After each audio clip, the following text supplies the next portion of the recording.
بسم اللہ الرحمن الرحیم۔ السلام علیکم۔ میں نے ایک ایسے گھرانے میں آنکھ کھولی جہاں غربت کا دور دورہ تھا، جس عمر میں لڑکیوں کے ہاتھوں میں چوڑیاں ہوتی ہیں۔ میرے ہاتھ میں کشکول تھما دیا گیا۔ ہم گلی گلی بھیک مانگنے پر مجبور تھے۔ کچھ لوگ ہمیں دھتکارتے، کچھ ترس کھا کر چند روپے دے دیتے۔ انہی روپوں پر ہماری صبح سے شام تک کی روزی روٹی ہوتی تھی۔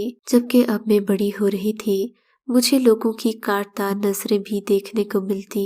لوگ بھیک سے زیادہ مجھے گندی نظروں سے نوازتے تھے، جس کا مجھے ادراک تو تھا، مگر میں اس بارے میں بہت بے بس تھی۔ میں چاہ کر بھی کچھ نہیں کر سکتی تھی۔ بھلا اپنا نصیب بدلنا بھی کیا کسی کے اختیار میں ہوتا ہے؟ اس وقت میری عمر بمشکل 13 سال ہوگی۔ ہم 3 بہن بھائی تھے۔ والد کی بھی وفات ہو چکی تھی۔ بڑا بھائی اپنی ہی بستی کی ایک بھکارن سے شادی کے بعد ہم سے الگ ہو گیا تھا۔ امی اور میری باقی بہنیں اپنی زندگی کی گاڑی بمشکل گھسیٹ رہے تھے۔ بہرحال ہماری بستی کے لوگ بہت محبت کرنے والے تھے اور ایک دوسرے کی مدد کرتے رہتے تھے، مگر پھر بھی روزی روٹی تو سب نے اپنی ہی کرنا ہوتی ہے۔ اماں اب بوڑھی ہو چکی تھی، جبکہ ساری زندگی انہوں نے نشہ کرتے ہوئے گزاری تھی۔ سنا ہے کہ نشہ کرنے والوں کو بھیک زیادہ ملتی ہے۔ یہ نشہ کرنے کی وجہ سے میری ماں کی طبیعت دن بدن خراب رہنے لگی۔ ایک دن انہوں نے حکیم صاحب سے گولیاں لیں، جو کسی نشے سے بھی زیادہ طاقتور تھیں۔ یہ گولیاں کھا کر اماں دن رات سوئی رہتی اور ہم گلی گلی در بدر ہوتے بھیک مانگتے۔ ہماری بستی میں چچا بشیر رہتے تھے۔ جب انہوں نے دیکھا کہ میری ماں پورا دن سوئی رہتی ہے، بہنیں چھوٹی ہیں، تو اپنی بیوی سے کہا کہ مجھے گھر گھرستی سکھا دے۔ میں اپنے گھر کا جھاڑو پوچھا اور کھانا خود ہی کر لیتی تھی۔ امی کو اتنا ہوش نہیں تھا کہ وہ گھر کے کام کرتی۔ میں گاؤں کے کھوکے سے اب اشیاء خوردونوش لے آتی تھی۔ جب بھی جاتی، محلے کے لڑکے مجھ پر آوازیں کستے، کوئی بھکارن کہتا تو کوئی پیسوں کے بدلے میں میری عزت مانگتا۔ میں کس کس کو منع کرتی؟ ان میں سے ایک لڑکا ایسا تھا جو ان سب کو منع کرتا۔ اسی وجہ سے میں نے دانیال پر بھروسہ کر لیا اور اس سے بات چیت کرنے لگی۔ دانیال بھی ایک اچھے گھرانے کا لڑکا تھا۔ اس کا گھر ہماری بستی سے تھوڑی دور واقع تھا۔ یہ شریفوں کی آبادی میں رہتا تھا اور ان لوگوں سے کم ہی میل جول رکھتا تھا۔ اسی وجہ سے اس کا روب دبدبا تھا۔ لڑکوں نے اس کی بات مانی تو میں بھی متاثر ہو گئی۔ چند دنوں کے بعد ہی میں دانیال سے مانوس ہو گئی۔ اب گھر کی چیزیں دانیال سے کہہ کر منگوا لیتی اور کبھی کبھی وہ گاڑی میں راشن بھر کر ہمارے گھر لا کر ڈلوا دیتا۔ میری اس سے اب پکی دوستی ہو گئی تھی۔ اس وقت میری عمر کوئی 12-13 سال تھی، جب وہ 20-22 سال کا اچھا خاصا کڑیل نوجوان تھا۔ اب اس کا آنا جانا ہمارے گھر میں ڈھکا چھپا نہیں رہ سکا۔ محلے داروں نے طرح طرح کی باتیں بنانا شروع کر دی۔ کچھ لوگ جو ہمارے خیر خواہ نہیں تھے، ایسی باتیں کرنے لگے کہ یہ لڑکا ہمارے گھر میں کسی اور غرض سے آتا ہے۔ کچھ نے تو یہ بھی کہہ دیا کہ یہ بھکارنیں اب اپنی عزت کا سودا کر رہی ہیں۔ گو کہ ہم غریب تھے مگر عزت دار ضرور تھے۔ جب یہ بات میرے بھائی کو پتہ چلی تو وہ غصہ ہو گیا اور سیدھا ہمارے گھر آ گیا۔ میری قسمت یہ کہ اس وقت میں دروازے پر کھڑی دانیال سے باتیں کر رہی تھی۔ وہ نہ جانے مجھے کیا دینے آیا تھا۔ جب بھائی نے دانیال کو دیکھا تو وہ غصے میں آگ بگولا ہو گیا۔ اس نے آؤ دیکھا نہ تاؤ۔ دانیال کو تو کچھ نہ کہا کیونکہ وہ امیر گھرانے کا چشم و چراغ تھا، جبکہ مجھے بہت مارا اور مجھے آگ لگانے ہی لگا تھا کہ اسی وقت چچا بشیر آ گئے۔ چچا بشیر ہماری ہی بستی میں رہتے تھے اور مجھ پر مہربان سائے کی طرح تھے۔ چچا نے میرے بھائی کو ملامت کی کہ تمہیں شرم نہیں آتی، تم اپنی بیوی کے غلام ہو گئے ہو اور پیچھے مڑ کر اپنی بہن کا حال بھی نہیں پوچھا۔ تمہاری بہن کو بازار میں لڑکے چھیڑتے ہیں، انہی سے بچ کر اس نے دانیال کا سہارا لیا ہے، اس سے سودا سلف منگواتی ہے۔ اگر تم اس کی شادی کر دو تو یہ کم از کم اپنے گھر کی ہو کر رہے گی اور اس طرح روز اس کے بارے میں محلے والے باتیں بھی نہیں کریں گے۔ چچا کے کہنے پر میرے بھائی نے میری شادی کی تیاریاں شروع کر دی، مگر اب ڈھنگ کا رشتہ کہاں سے ملتا؟ ایک تو کم عمر تھی اور پھر دوسرے مجھے بھیک مانگنا بھی اچھا نہیں لگتا تھا۔ ہمارے ہاں جو عورت اس پیشے سے انکار کر دے، اس سے شادی تو دور کی بات कोई बात करना भी पसंद नहीं करता। इन्हीं दिनों हमारे घर में एक हकीम साहब का आना जाना था। ये हकीम साहब अम्मा का इलाज किया करते थे, अक्सर दवाएं मुफ्त ही दे दिया करते थे। खैर उनकी करामात का ढोंग भी उस वक्त खुल गया था जब इन्होंने मेरे भाई से मेरा रिश्ता तलब किया। ये शादी करने पर भाई राजी न होता, मगर शायद हकीम साहब ने उसे तगड़ी रकम थमा दी थी। जब भी भाई ने अपने होंठ सी लिए और मेरी शादी उम्र रसीदा हकीम साहब से करने पर तैयार हो गए। ये बात हमारी बस्ती में आम थी। अक्सर लड़कियों को बूढ़ों से ब्याह दिया जाता था अगर दौलत का ज्यादा लालच होता। जब मुझे ये पता चला कि मेरी शादी हकीम साहब से की जा रही है तो मैंने बहुत वावेला मचाया। भाभी ने समझाया कि तुम्हें नए कपड़े और जूते मिलेंगे, शादी होगी तो ऐश में रहोगी, मगर ये सब मुझे अच्छा नहीं लग रहा था। मैं जोर जोर से चीखने चिल्लाने लगी कि मर जाऊंगी मगर ये शादी नहीं करूंगी। जब किसी ने मेरी न सुनी तो मैं मारे डर के छत पर चढ़ गई और चचा बशीर के घर छलांग लगा दी। छलांग लगाई तो शुक्र था कि चारपाई पर गिरी, चोट ज्यादा नहीं आई थी। मेरे भाइयों को जब मेरी इस हरकत का पता चला तो ये मुझे मार मार कर मेरे घर वापस ले आए और एक कोठरी में बंद कर दिया। इस सब पर मैंने बहुत शोर मचाया मगर मेरे भाई ने मेरी एक न सुनी और मेरी चीखों को मेरे दिल में ही दबा दिया। हकीम की रकम ने मेरे भाई को इतना संगदिल बना दिया था कि मेरे सर और पांव से खून रिस रहा था। माँ ये हालत देखकर परेशान हो गई। पड़ोसी भी फिक्रमंद थे मगर मेरे भाई को मुझ पर रहम नहीं आया। अगले दिन मेरी शादी जबरदस्ती उस बुढ़े से कर दी गई। मेरी माँ कमजोर आवाज में मेरी शादी करने पर मेरे भाई को कोसती रही मगर किसी ने भाई की आवाज नहीं सुनी। मेरे साथ जो कुछ हुआ था उसका दर्द अल्फाज में बयान नहीं कर सकती। मेरी जिंदगी कागज के औराक पर किसी और के नाम मुंतकिल कर दी गई। मैं उस बुढ़े को देखकर लाल पीली हो रही थी जिसकी हवस परवाह आंखें मुझे घूर रही थी। दिल के अरमान आंसुओं में बह गए थे।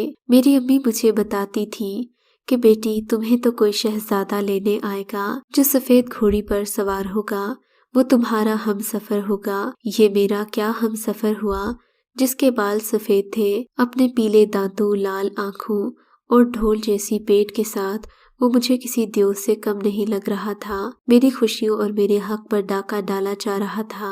मेरी शादी जबरदस्ती उस बुढ़े से कर दी गई। जानवरों की तरह बांध कर गाड़ी में डाला गया। मेरी सांसें जैसे थम चुकी थी। मैं एक लाश की तरह उस 60 साल के बुढ़े के साथ आ गई जिसे शर्म भी नहीं आई कि वो कितना बड़ा गुनाह कर रहा है। कहाँ एक 12 साल की बच्ची को दुल्हन बनाकर ले जा रहा है। मेरे भाई ने 3 बीघे जमीन के वास्ते मेरा सौदा कर दिया। हर रिश्ते ने मेरा तमाशा देखा। किसी ने मुंह से एक लफ्ज भी नहीं कहा। देहाती तो यही कहते हैं कि ऐसी बेहया लड़की को कत्ल कर देना चाहिए। मैंने इस शादी पर मुखालिफत की थी। मेरे लिए ये बात भी बड़ी थी कि जिंदगी की अमान मिल गई थी। शादी की रात हर लड़की के सपनों की रात होती है, मगर वो दिन मेरे लिए बहुत ही मायूस कुन था क्योंकि मेरे अरमानों पर औस पड़ चुकी थी। बिलाखिर जब मुझे कमरे में छोड़कर सब लोग बाहर चले गए तो मैं उठकर वहां से बाहर निकल आई। एक बड़ी बूढ़ी अभी कमरे के पास ही खड़ी थी, शायद किसी को कुछ समझा रही थी। मैं उनके पाँव में पड़ गई और बोली, खुदा के लिए मुझे इस शख्स से बचा ले, मैं यहाँ नहीं रहना चाहती। उस औरत ने मेरी तरफ कड़ी निगाहों से देखा और फिर मुझे अपने पीछे आने का इशारा किया। ये मेरी होने वाली सास थी, शायद मेरी कैफियत को समझ गई थी। इन्होंने मुझे अपने कमरे में बुलाकर प्यार किया और बोली, बेटी परेशानी की कोई बात नहीं, तुम यहाँ मेरे पास सो जाओ। जब तुम इस घर से मानूस हो जाओगी तो जिंदगी के बाकी मामलात भी देख लेना। ये दिन तो खैरियत से गुजर गया, मगर जब अगली रात आई तो मेरा देवर नुमा शौहर मुझे लेने आ गया। उसकी माँ ने भी मुझे समझाया कि बेटी तुम कब तक मेरे पास रहोगी, आखिर तुम्हें अपने शौहर को कबूल करना पड़ेगा। ये सब तो मैं मर कर भी नहीं सोच सकती थी। बिलाखिर मौका पाकर मैं उस जहन्नुम से निकल आई। अब घर से निकली थी तो मैं यूं भाग रही थी जैसे मेरे पीछे खूंखार शिकारी लगे हों। सच कहूँ तो मेरा शौहर किसी शिकारी से कम नहीं था। उसकी आंखें शिकारियों वाली थी, मुझे उससे खौफ आता था। अब घर से निकली तो थी, मगर ये रात का वक्त था, मैं कहाँ जाती। सरपट भागते हुए जब मंजिल का कोई निशान नहीं मिला तो एक जगह रुक गई। अभी मैंने अपना सांस भी बहाल नहीं किया था कि दूर से किसी गड़गड़ाहट की आवाज आई। ऐसा लगता था जैसे कोई बहुत बड़ा पत्थर जमीन पर सिरक रहा है। शायद ये सब घबराहट की वजह से हो रहा था।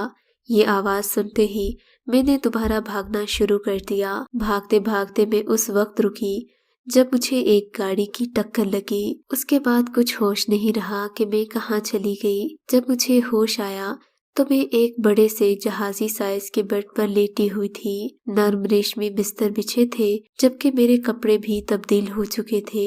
ऐसा लग रहा था कि मैं वाकई जहन्नुम से निकलकर किसी जन्नत में आ गई हूँ। यहाँ का माहौल ही अजीब था।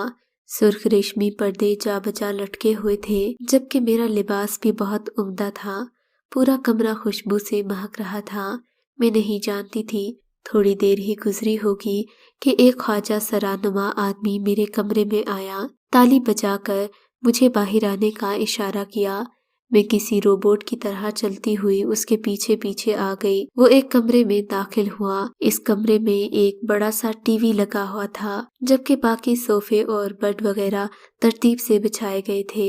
औरत ने मुझे अपने पास बुलाया और बोली, बेटा तुम कहाँ से आ रही थी? तुम्हें यहाँ डरने की जरूरत नहीं है।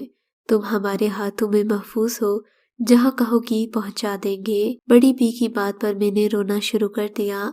उन्हें अपनी सारी कहानी सुना दी और बोली कि मुझे यहाँ से नहीं जाना। आप मुझसे जो चाहे काम करवा लें, मगर मैं अपने घर जाने से बहुत डरती हूँ। इन्होंने मेरी बात को समझ लिया। मैं बड़ी बी के घर रहने लगी और यहाँ आकर मुझे सुकून मिला था। बड़ी बी ने मुझे अपने घर के कामों के लिए रख लिया। बड़ी बी के अलावा घर में एक औरत और एक मर्द रहते थे। शायद ये इनकी बहू और बेटा थे। मुझे इन लोगों से मिलकर जिंदगी अच्छी लगने लगी थी। मुझे बड़ी बी की उतरन भी पहनने को मिल जाती। अलबत्ता छोटी बेगम साहिबा के मलबूसात ऐसे होते थे जिन्हें पहनते हुए मुझे शर्म आती थी। फिर कुछ दिन गुजरे कि मैं इस घर के फर्द की हैसियत इख्तियार कर गई। मैं अच्छे अच्छे खाने बनाती। रहने के लिए मुझे सर्वेंट क्वार्टर भी मिल चुका था। एक दिन मैं अपने क्वार्टर में सफाई के बाद अपना दुपट्टा सर से बांधे बैठी थी कि उसी वक्त किसी की आहट का एहसास हुआ। मैंने जो देखा तो साहब मेरे कमरे के दरवाजे पर खड़े थे। मुझे उनका यहाँ आना अजीब लगा। मैं एकदम उठकर खड़ी हो गई, अपना दुपट्टा दुरुस्त किया और हिचकिचाते हुए पूछा, साहब जी आप? कोई काम था तो मुझे कह दिया होता। आपने यहाँ आने का तकल्लुफ क्यों किया? मेरी बात पर उन्होंने मुझे मुस्कुराते हुए देखा और बोले, मुझे साहब जी मत कहो, मैं तुमसे एक खास बात करने आया हूँ। मुझे उनका अंदाज कुछ अजीब सा लगा। बहरहाल मैं फर्श पर बैठ गई। वो सामने मौजूद पीढ़ी पर बैठ गए। उनकी नजरें झुकी हुई थीं। फिर उन्होंने जो कुछ कहा वो मेरे दिल का चैन और करार छीन गया। तुम मेरी बात सुनोगी तो फिर तुम्हें मेरे मुतालबे पर कोई एतराज नहीं होगा। बड़े साहब ने अपनी तमहीद शुरू की। जानती हो, मैं भी कभी तुम्हारे जैसा था। उस वक्त मेरी उम्र कोई 12 साल होगी जब अब्बा हमें इस दुनिया में तन्हा छोड़कर दूसरे जहां चले गए थे। ये औरत जिसे तुम देख रही हो, ये मेरी सगी माँ नहीं है, बल्कि मेरी फुप्पी है। मगर इन्होंने मुझे एक माँ की तरह पाला था। इन्होंने मुझे जिंदगी की हर आसाइश दी, मुझे पढ़ाया लिखाया, मेरी आला तरबियत की, यहाँ तक कि मैंने फुप्पो के किए गए तमाम एहसानात का बदला चुका दिया। मैंने इतना बड़ा घर बनाया और इस घर को शानदार कोठी में बदल दिया। माँ तो मुझे बचपन में ही छोड़कर चली गई थी। अब इस दुनिया में मैं अकेला रह गया था। बहरहाल मैंने मेहनत करके अपनी तकदीर को बदल दिया था। लेकिन जब मैं 25 साल का हुआ तो फुप्पो ने मुझे अपने पास बुलाकर कहा कि वो मेरी शादी सानिया से करना चाहती हैं। सानिया उनकी इकलौती बेटी थी, मगर निहायत बिगड़ी हुई औलाद थी। फुप्पो के एहसानात मुझ पर इतने ज्यादा थे कि मैं सानिया की शादी के लिए इनकार नहीं कर सका। यूं मेरी सानिया से शादी हो गई। मैंने दिल पर पत्थर रखकर सानिया को कबूल तो कर लिया, मगर शादी की पहली रात ही उसने मुझे बता दिया कि वो किसी और को पसंद करती थी जो उसे छोड़कर जा चुका है। वो सारी जिंदगी शायद उसका गम मनाती रहे। लिहाजा मैं उससे किसी किस्म का कोई ताल्लुक बनाने की कोशिश न करूं। सानिया पहले ही मेरे दिल से उतर चुकी थी। उसकी इस बात ने मेरे दिल में सानिया के खिलाफ नफरत भर दी। मैं कुछ न बोला, मैंने सब्र कर लिया, मगर फिर सानिया की हरकत दिन ब दिन बदलती गई। उसने रात को लेट आना शुरू कर दिया। नमाज रोज़े का उसे शुरू से कोई इल्म ही नहीं। वो नमाज रोज़े को दकियानूसी ख्यालात समझती है, जबकि मुझे हमेशा से पर्दादार और हयादार औरतें पसंद हैं। जब से मैंने तुम्हें देखा है सानिया, मुझे और भी बुरी लगने लगी है। मैं तुम्हारी शर्मो हया का कायल हो गया हूँ। यकीन जानो, मैंने हसीन चेहरे बहुत देखे हैं, लेकिन तुम्हारी नमाज पढ़ने की आदत, तुम्हारी झुकी झुकी नजरें, मैं तुम्हारी तरफ खिंचता ही चला आ रहा हूँ। शादी करने में कोई हर्ज तो नहीं है। अगर तुम मुझे कबूल कर लो तो मैं तुम्हें हमेशा खुश रखूंगा। मैं सिर्फ तुम्हारे दीन इस्लाम से मोहब्बत की वजह से तुम्हें अपनाना चाहता हूँ। शायद मेरी जिंदगी में भी बरकत आ जाए। खुदा के लिए मेरी बात पर इनकार मत करना। साहब जी अपनी बात बताकर खामोश हुए तो मुझे कुछ सच और कुछ झूठ बोलना पड़ा। साहब जी, आप ये कैसी बातें करते हैं? मैं किसी की अमानत हूँ। मेरी शादी हो चुकी है और एक शादी पर दूसरी शादी नहीं होती। किसी मजबूरी की वजह से आर्जी तौर पर यहाँ रह रही हूँ, मगर आपसे शादी करने का मैं सोच भी नहीं सकती। मैंने बिना सोचे समझे ही एक ही सांस में साहब जी को सारी बात कह तो दी। मैं अपने मोहसिनों का घर उजाड़ना नहीं चाहती थी। हालांकि मेरे पास मेरी जिंदगी बदलने का मौका शानदार था, मगर मैं अपने ही मोहसिनों के घर में नकब क्यों लगाती? जिन लोगों ने मुझे पनाह दी थी उनको क्यों डसती? मगर सच कहूँ, माजिद हुसैन मुझे दिल से अच्छे लगते थे। उनके इजहारे मोहब्बत के बाद वो तो खामोश हो गए, मगर मैं एक रात भी चैन से नहीं सोई। उनका वो इजहारे मोहब्बत और मुझे सराहना आज भी याद आता है तो बेकरार हो जाती हूँ। हालांकि इस क्वार्टर में पड़े पड़े मैंने अपनी जिंदगी गुजार दी है। जवानी ढल गई है, अब शायद वो मेरी तरफ आंख उठाकर भी न देखते हूँ, मगर मैं आज भी उनके उन अल्फाज के सहर में गिरफ्तार हूँ जो उस रात उन्होंने इजहारे मोहब्बत के तौर पर कहे थे।